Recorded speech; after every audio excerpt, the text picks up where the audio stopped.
Magandang araw po sa inyo. Ito po si Shay and welcome to Life Hacks in a Snap. Ang layunin ng mga video na ito ay magbigay ng pamamaraan ng pamumuhay in a practical way. Ito man sa paghahalaman, pagluluto, or maging sa gawaing bahay. At ilang pang bagay na makakatulong sa araw-araw na pamumuhay natin.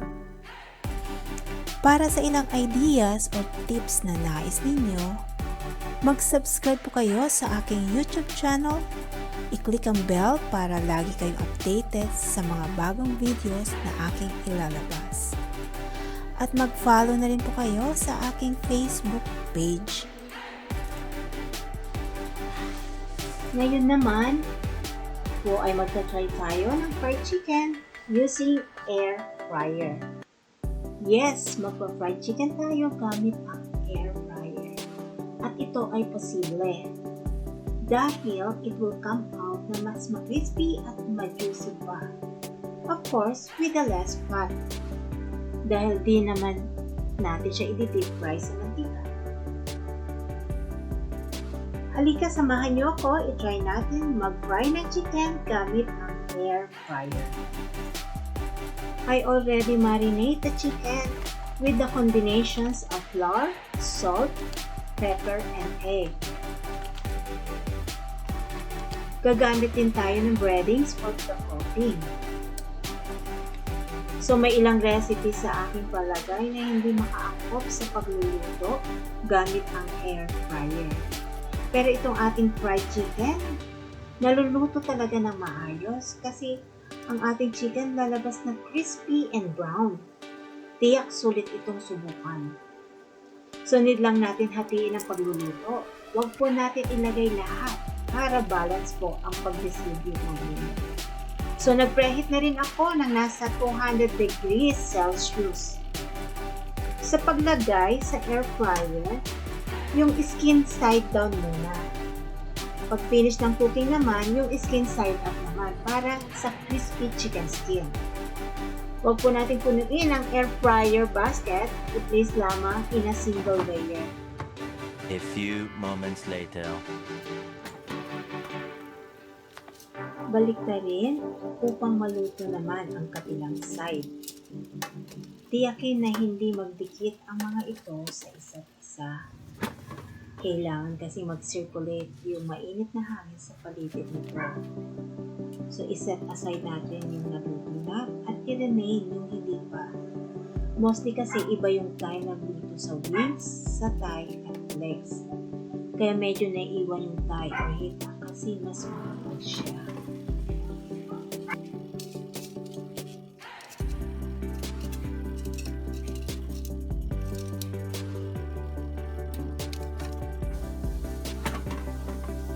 Ayan, luto na.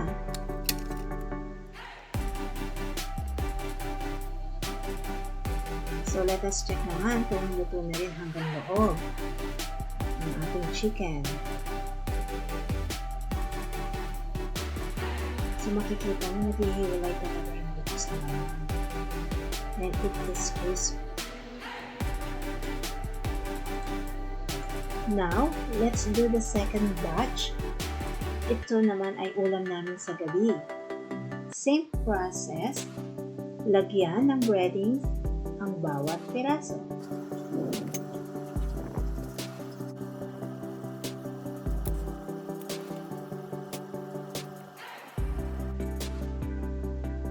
While naglalagay ng breadings, nag-preheat na din ako sa 375 degrees Fahrenheit or 200 degrees Celsius.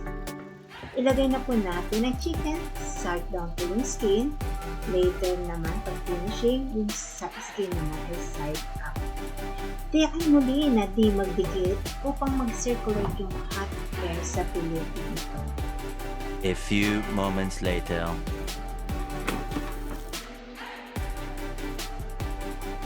Balik na rin upang yung kabila naman ang maluto.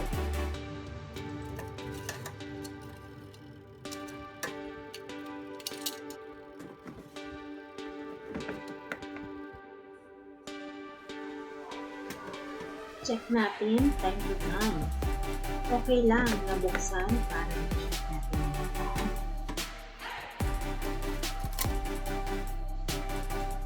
Ayan, luto na ang leg. Lutuin na lang natin ng extra minute yung thigh at wings. A few moments later.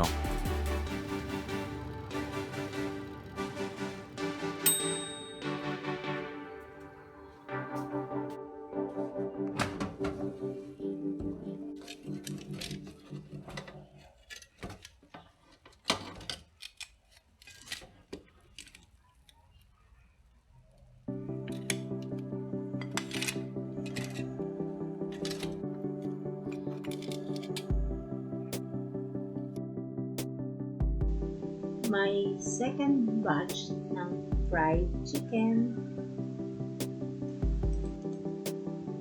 Let us compare now yung first at second batch na ginawa natin. It was same crispy, juicy, and brown. Let us check din yung loob at yung crispiness niya.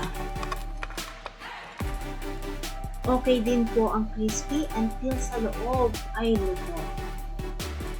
Try nyo rin po i-check yung previous video ko about sa pagpa-barbecue ng chicken using air fryer. Just click the link below para matry nyo mag-grill in the comfort of your kitchen right in the air fryer.